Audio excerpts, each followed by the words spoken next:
Okay, this is video number 2, and I was going to give you another example. Okay, well, wait a minute.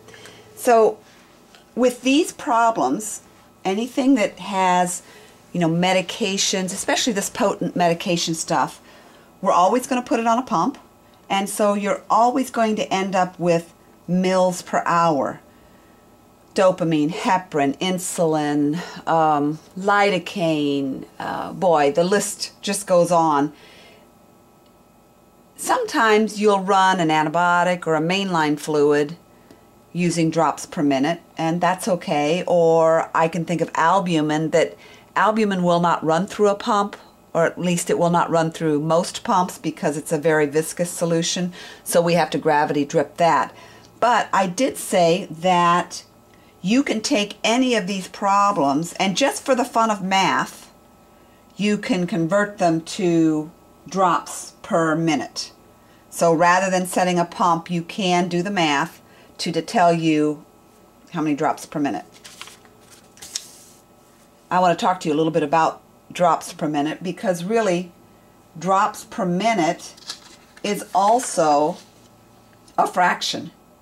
What's a drop factor?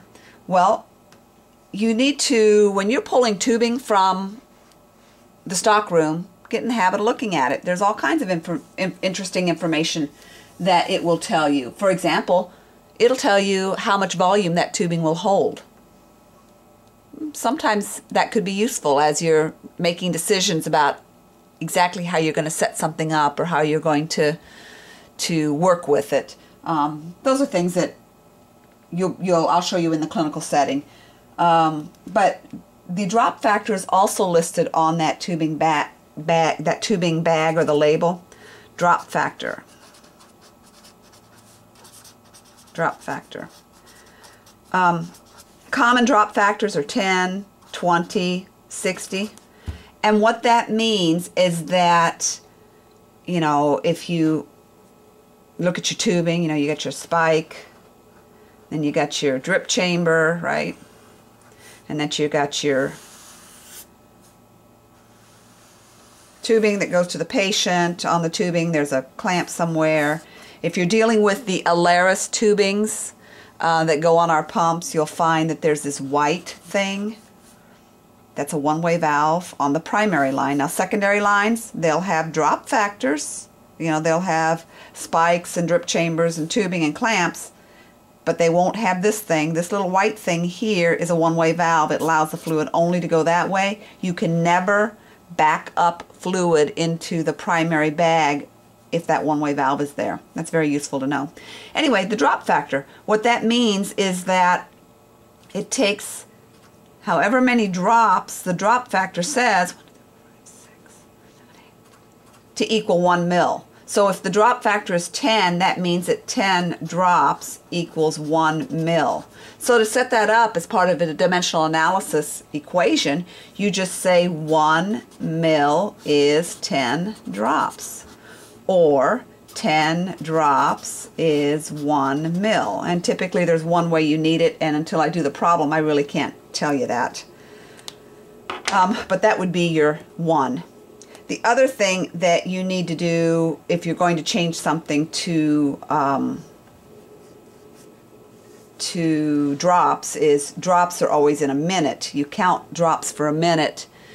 You don't count drops for an hour. That would take forever. So when you set up your problem dimensionally, you either, if the question asks you for it in minutes, you leave it that way, or when you get mils per hour, you convert it back. So I'll show you that. This is just for grins. Like I said, 15 mils an hour was the answer that we got on that last problem. And just for grins, what would that be in drops per minute? Well, let's pick 20 as the drop factor. So multiply it times your drop factor. And we got mils here, so we have to put mils on the bottom. 1 mil equals 20 drops. So, this is 1, so we really haven't changed anything except units. And then I need to get minutes, so here's my hour, so I'm going to say 1 hour is 60 minutes. And then just do the math across. So you have 15 times 20 divided by 60. So 15 times 20, that's 300. Divided by 60 is 5. So I'll end up with 5 drops per minute. That would be that dimensionally calculated. The reason, now, one of the things I didn't do, and I really should, is cancel out your units so you actually do know where you're at. The mils cancel out, and the hours cancel out, and you end up left with drops per minute. Okay? And then it's 15 times 20 divided by 60. Take your little handy calculator. 15 times 20 divided by 60. Sure enough, 5. And then you're left with those units of drops per minute. The other thing that I like to do to make sure that I didn't push a wrong button is I like to reduce twice, or I like to reduce somehow. So look here. See the 20? 20 goes into 60.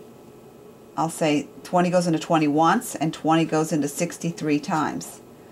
And I could reduce again. I could say, because 3 goes into 15, right? So I could make this a 1 and this a 5, and sure enough, I have 5 drops per minute. Okay? Okay, so that is, for the fun of math, converting mils per hour to drops per minute, which you will not do when you're dealing with these kinds of medications. However, anytime you have a problem that you have in mils per hour and you need to convert to drops per minute, you can use dimensional analysis to do that. I know you've been taught another method, and there's nothing wrong with that other method, nothing at all. If that works for you, that's what you need to keep doing. The thing I like about dimensional analysis and D over H is that it's a pretty constant formula that conceptually works with, it really works with just about any problem I can think of. What do you want and what do you have? And then figure out how to change it. All right, well, I was going to give you another example before we actually work into the worksheet that you have. Let's see. Let's say the patient has an IV infusion and it's ordered at 4 micrograms per minute. Okay? That's the order. And what you have is a medication in the bag, and there's 5 milligrams of that medication, and let's put it in a 250 milliliter bag. So I want you to close your eyes and picture that for a minute. You go to the Pyxis and you get this medication out and you look at it, and it comes in a 250 ml bag. Comes in a nice size little IV bag. I'm not much of an artist. Okay, it's probably about that size, maybe a little bigger. It's kind of fat, but it's got 250 mils in it. Okay, and when you look at the label tells you that there's 5 milligrams of whatever in this whole bag. Okay, so that's what you have.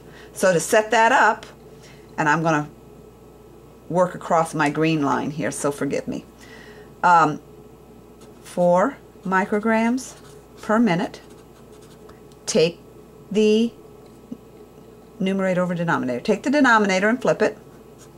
So 250 mils on the top and 5 milligrams on the bottom. Okay, so I need to come up with mils per hour. So let me put that in. Get the minutes on the top. 60 minutes is 1 hour. And I have milligrams and micrograms. They're not the same. So I know that 1 milligram is 1,000 micrograms. Okay, now these conversions, you should know these conversions. A milligram is 1,000 micrograms. A gram is 1,000 milligrams. I don't necessarily expect you to remember how many micrograms are in a gram, because you can easily do that with 2 conversions. And that's what I prefer, because it's too easy to lose a 0. Okay, and so then just do your math across. And you can do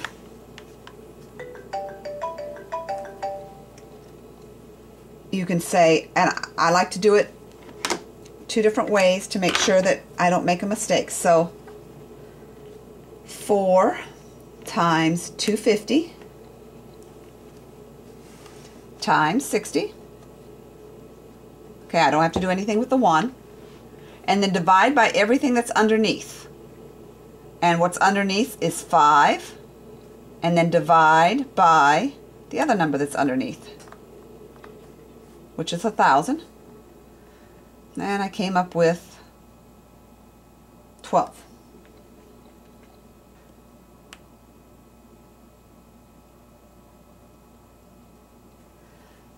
All right, so 12 mils per hour. Now the other thing I didn't do, and I should have before I did my math, should always check to make sure your units will cancel out. So yes, my minutes cancel out.